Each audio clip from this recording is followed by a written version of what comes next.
Sesuatu yang tidak pernah terfikirkan baru sahaja berlaku di Iran. Tekanan dari Amerika Syarikat telah mendorong Teheran ke meja rundingan yang telah cuba dielakkan oleh rejim itu selama beberapa dekad.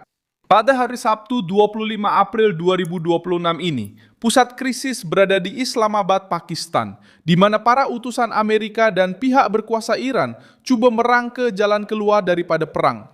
Hujung minggu ini adalah penentu. Trump mahu Iran menyerahkan uranium yang telah diperkaya dan membenarkan aliran bebas minyak melalui Selat Hormuz.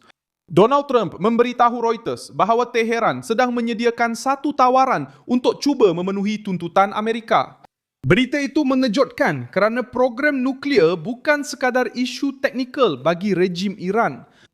Ia adalah satu panji politik, alat tekanan dan simbol penentangan yang digunakan oleh Teheran sejak revolusi Islam tahun 1979.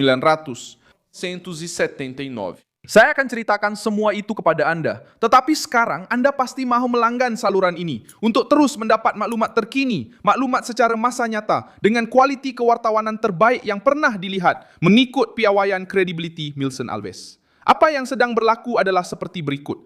Selama bertahun-tahun, pengawal revolusi menganggap pengayaan uranium sebagai satu garisan merah. Mesejnya adalah mudah. Iran boleh dikenakan sekatan, pengeboman, pengasingan, dan krisis, tetapi tidak akan melepaskan apa yang mereka anggap sebagai hak strategik.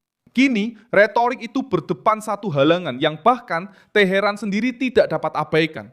Ekonomi sedang dikepung, minyak tersekat, pelayaran berada dalam risiko, dan masa kini tidak lagi memihak kepada rejim.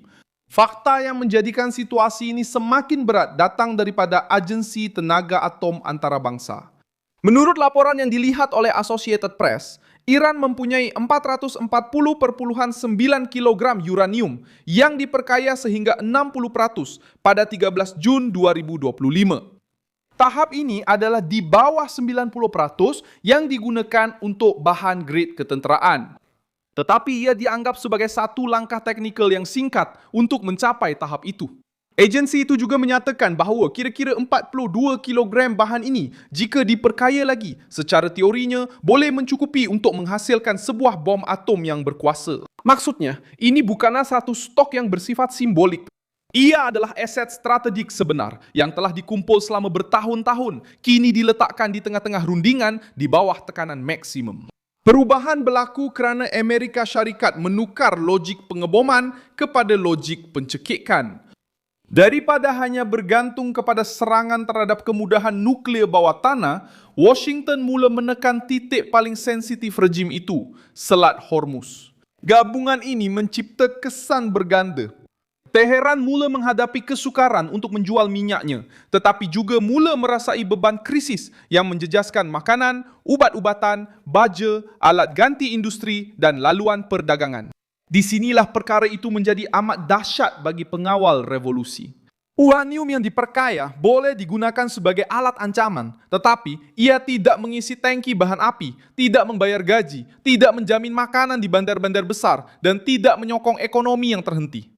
Di Islamabad, rundingan itu menunjukkan bahawa Teheran masih cuba untuk membeli masa. Chancellor Iran Abbas Araghchi menyatakan beberapa keraguan dan berkata bahawa Iran tidak akan menerima tuntutan yang melampau menurut sumber diplomatik yang ditemu bual oleh Reuters.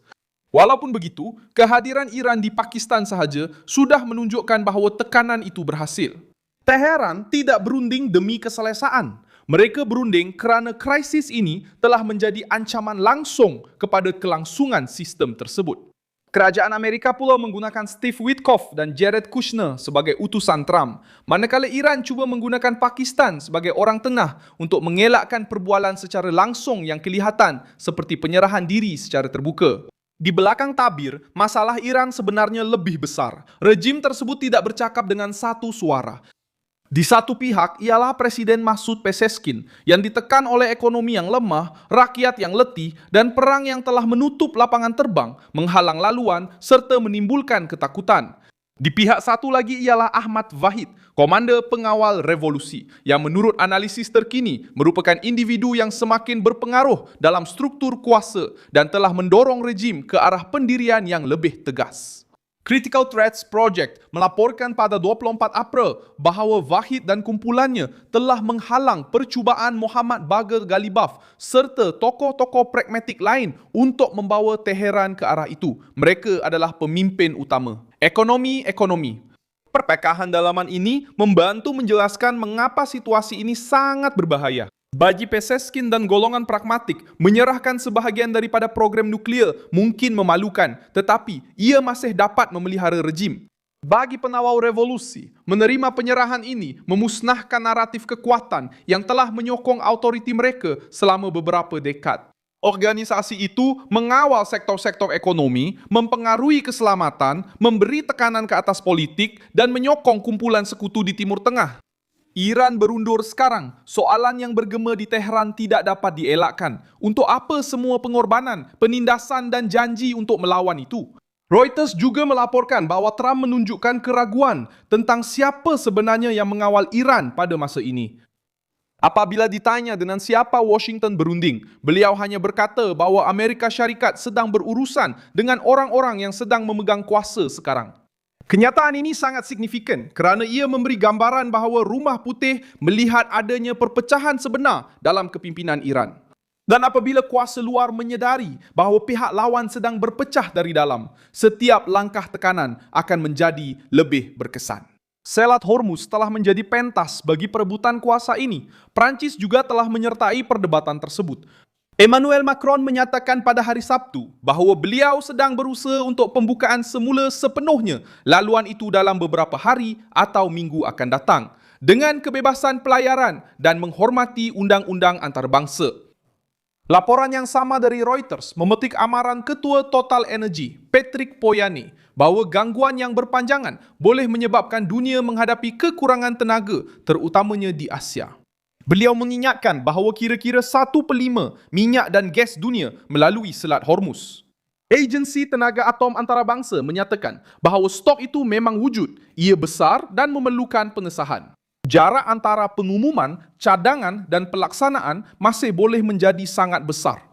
Dan di ruang inilah pengawal revolusi boleh cuba melambatkan, menyembunyikan, berunding secara berperingkat atau menggunakan isu ini untuk mendapatkan konsesi. Walaupun begitu, tekanan sudah mengubah keadaan. Selama bertahun-tahun, soalnya ialah sama ada Iran akan terlalu hampir memiliki senjata nuklear. Sekarang soalannya ialah sama ada rejim itu mampu terus bertahan dengan harga yang perlu dibayar untuk mengekalkan cita-cita tersebut. Sekatan di Hormuz telah mengubah perdebatan teknikal menjadi krisis untuk terus hidup. Uranium yang dahulunya kelihatan seperti perisai, kini menjadi beban. Israel memerhati segala-galanya dengan penuh perhatian. Pengeluaran uranium yang diperkaya yang boleh disahkan akan mengurangkan ketakutan strategik utama Israel sejak beberapa tahun kebelakangan ini. Negara-negara Teluk juga memerhati dengan rasa lega dan berhati-hati kerana mereka tahu bahawa Iran yang lemah mungkin akan berundur di meja rundingan. Tetapi ia juga boleh bertindak secara tidak dapat dijangka jika penawar revolusi memutuskan untuk mengubah penghinaan menjadi peningkatan ketegangan. Akhirnya, Amerika Syarikat meletakkan Iran di hadapan satu pilihan yang pahit. Rejim itu telah bertaruh selama beberapa dekad bahawa uranium mereka dan kedudukan geografi mereka sudah cukup untuk menakut-nakutkan pihak lawan. Sekarang, kedua-dua kelebihan itu telah bertukar menjadi tekanan terhadapnya. Sila tekan butang suka pada video ini, langgan saluran ini dan pada akhir video, lihatlah ruangan komen supaya anda lebih terlibat dengan komuniti Milson Alves. Seribu.